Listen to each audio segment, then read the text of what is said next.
Hey guys, welcome into the video. So in this video, I'm going to be going through some stocks that I'm watching, what stocks I'm buying, what stock I'm going the heaviest in right now, and just what I think the market's going to do overall, my plan for this end of the week and for next week. So this is just going to be a quick update video on some stocks that I'm looking at. Alright, so let's get into it. Alright, so first off, I want to talk about the stock that I'm going the very heaviest in right now. And this stock is Tesla, ticker symbol TSLA. I've been loading up on September 25th calls with the $450 strike price because of Battery Day. Now, Battery Day, in my opinion, from all the research that I've done, is going to be one of the most hyped stock market events that we've seen in a long time. So you guys know that I'm a social researcher. I look into all these trends and stuff, and I've seen very few things as hyped as Battery Day. Now, I've gone through in past videos what I think is going to happen at Battery Day, but some other possibilities that we may see. So first of all, the million-mile battery. Now, this is what everybody expects to see, and it's probably the most likely scenario. Now, this is not a battery that can go a million miles without recharging. No, it's just a battery that can last a lifetime of 1 million miles while recharging at just a normal amount. Maybe it has a little bit better range. Secondly, there's a lot of speculation going around that Elon Musk may introduce the $25,000 Model 2 with a range of about 300 miles. Now, this would be absolutely game-changing. An EV with great range, with an amazing price tag, affordable to the masses of just $25,000. I honestly think this would be game-changing. But in my opinion, this is not a likely scenario for Battery Day coming up, even though there is a shot at it. In my opinion, he's going to announce this in 2021 or 2022, but the Model 2 should be coming within the next couple years, which is going to be absolutely game-changing for Tesla. A couple other things that we should expect from Tesla's Battery Day is just things such as like them talking about the batteries, how they're going to be manufacturing these quicker and expedite the process of it all, and how they're going to do for cheaper. So this is going to lead to more profitability. If they introduce just how much money they're saving on these batteries and they're doing it for a much cheaper cost, we can see price reductions in some of the vehicles. And like I was saying, for the possibility of the Model 2 for Tesla, they're going to need a very, very cheap battery to manufacture to be able to still be profitable on a $25,000 vehicle. Batteries are the toughest things for these EV manufacturers, and if Tesla can lengthen their lead on all of these other companies, first of all, they have such a big lead on autonomous driving. They have all these cars on the road experience, and we should expect full autonomous driving by the end of this year or sometime next year. It's a great possibility that they actually come out with the full autonomy like we've been expecting for a very long time. Second of all, their battery technology is ahead of anybody in its class by a couple years. Once again, they have all the experience. Their cars have been on the road for even longer. They've acquired a bunch of smaller battery companies, and for this reason, they've had the biggest competitive advantage over any other EV company. Alright, so we can see that Tesla is trading in the $440 range right now. So what do I expect? What's my price prediction for next week and for the end of this week? So we have Thursday and Friday left to see what Tesla stock's going to do this week.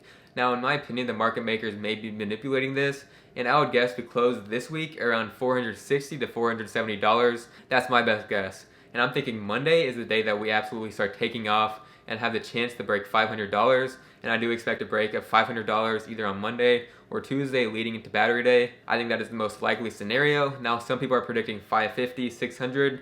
Now, in my opinion, that is pushing it a little bit, but the possibility is there from just a pure amount of hype. Alright, so let's talk about some risk factors going in with investing and trading Tesla stock. First off, we got the market dip today. We had Powell speak today and we got to the Q&A. He did say a couple of things that spooked the market, making a sell-off and making most of the indexes red. So this could definitely lead to another downtrend for the market. Now, I don't expect anything crazy, but I could see a couple red days to close out this week, and Tesla would most likely follow that trend. Now, it could be green just for the fact that it's going to be so hyped up towards the end of the week and the beginning of next week, but chances are it's going to be following the overall market, but it's not going to be down huge in my opinion. The catalyst pull factor is just too major to see any massive dips, but I expect some big green days to come. So let's talk about the risk of the stock at Battery Day and the presentation, what would hurt Tesla stock. So first of all, this stock is already priced to impress like crazy.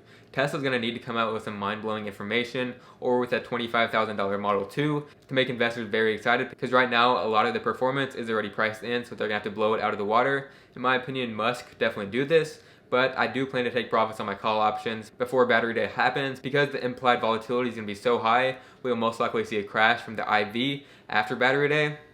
So there's that risk, and there's a lot of short-term traders in the stock right now. I'm sure a lot of you guys watching are not holding Tesla for the long term. A lot of you guys are in it for a swing trade, swinging into Battery Day, to hold through or to sell before. Now, so many people are doing this, and there's fewer long-term investors in Tesla than there are traders right now. So in my opinion, once again, unless we see some mind-blowing information from Tesla, we will most likely see a sell-off post-Battery Day. Third of all, something that could really hurt Tesla stock announced at Battery Day is we're talking about this million-mile battery. something that would really disappoint investors, that is a possibility that they could be saying, is for the million mile battery. It's not a million mile battery in itself. I'm seeing some speculation that instead of having an actual battery that can do this, is they'll have solar panels on the car leading to the battery so it lasts a longer time. Now those are just some rumors, of course, but I believe that Tesla is priced and they will have to beat expectations massively if they want the stock price to go up afterwards. So just be aware of the potential sell-off after Tesla's battery day, but I do expect this to break $500 leading into it. The hype and excitement levels is going to be absolutely massive for this stock. So for that reason, I will keep buying any red days. So today, Snowflake also IPO'd, ticker symbol SNOW. This is a very, very interesting company. I liked it a lot when I looked into it, and I was planning on getting into the IPO today. So my target price to get in, my plan was to ride the hype from about 130 to all the way to like 180 or so, then I was going to get out. Okay, this stock absolutely took off. It went up to 319 and had to get halted a couple times because this is just so much volume on the stock. Warren Buffett invested before this IPO'd. He made $800 million and boom, he's out. When Warren Buffett sells, you know that the value is not there at all. There was no way I was going to chase on this hype IPO, but I did know that this IPO was going to get hyped, and I did try to get in as soon as it did. Now I could not get in at the price that I was looking for, but my thesis was correct that this was going to be overly hyped, and I was trying to get in for a day trade to ride the hype all the way up. I was looking for a lemonade type move, ticker symbol LMND. When that IPO'd, it ran about 100%. I was looking at that type of move, and we did get that and even more from Snowflake. So I will be staying away from this company until it gets to a better valuation. A better valuation, in my opinion, would be the $140 to $150 range. Right now, it's sitting at the $250 range, so I'll be staying far away. Just the revenue, the valuation, the fundamentals do not go with that valuation. So I will not be chasing this stock. Chances are it kind of levels out in the low 200s, high 100s range. And until we get some news, good or bad on the company, that's when we can expect to see the move. But for now, I'm staying very far away. So I'm still really liking the propane trade that I talked a few weeks back. So this is my big plan on this is ticker symbol SPH. That's my favorite propane stock. There's a couple others, but it's been super, super steady. I think we've had like 5% gains in very, very few red days. Each day, the stock seems to be at 1% or so. And in my opinion, the very best case scenario, we see the stock get up to $18 if everything goes right. Now, a more reasonable was this stock would get up to $15 to $16 or so per share, and I would be taking profits around the $15 range when or if we'd up there, but the trade is looking very good as of right now. My two food social research trades are looking very good as well. Dunkin Donuts, ticker symbol DNKN, and McDonald's, ticker symbol MCD. Dunkin Donuts was a play on the TikTok trend of Charli D'Amelio's drink, and it's just a huge trend all over social media. So I'm playing that right now. Also McDonald's, the Travis Scott meal, and they also just came out with spicy chicken nuggets, which a lot of people are excited about. These stocks are up about 5% in the past week. Some very good performance, and I do expect some more solid gains from here on out. So we can talk about the SPAC plays really quickly. So if I had to pick a SPAC play for the short-term to mid-term top upside, I would go with Fisker, ticker symbol SPAQ, as my favorite buy right now. I think we hit $20 plus by mid-October when the merger should be. And the upside is there for $40 to $50. It could follow in the footsteps of HYLiion, which is ticker symbol SHLL. It has the potential to go crazy. But personally, I would expect us to be around $22 or so post-merger, and then we could also have some run-up after there. There's going to be a ton of hype on this company. Now, the SPAC with the best risk-reward ratio, in my opinion, is HCAC, which is going to be the merger with GNOG. I love this as an investment because, okay, when I first called this out, it was trading right at the $10.50 range. I called it out again in the low 11s. Right now, it's trading for $12.80. But it's still great risk reward. So the worst case scenario, if the stock drops to $10 if the merger doesn't even happen, if all the deals fall through. Now in my opinion, that I would give that a very, very low chance of happening.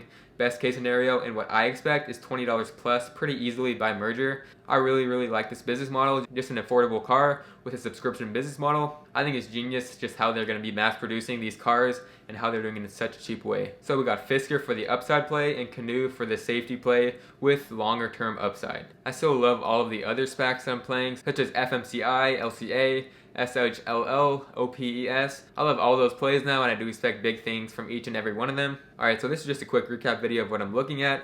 Now, if I had to predict where the market goes, I would expect we don't have any huge green days, we don't have any huge red days on Thursday and Friday. I would expect that tomorrow, which is Thursday, we're probably slightly in the red or slightly in the green, just kind of close to break even. And then Friday, I would expect us to kind of open, slightly break even.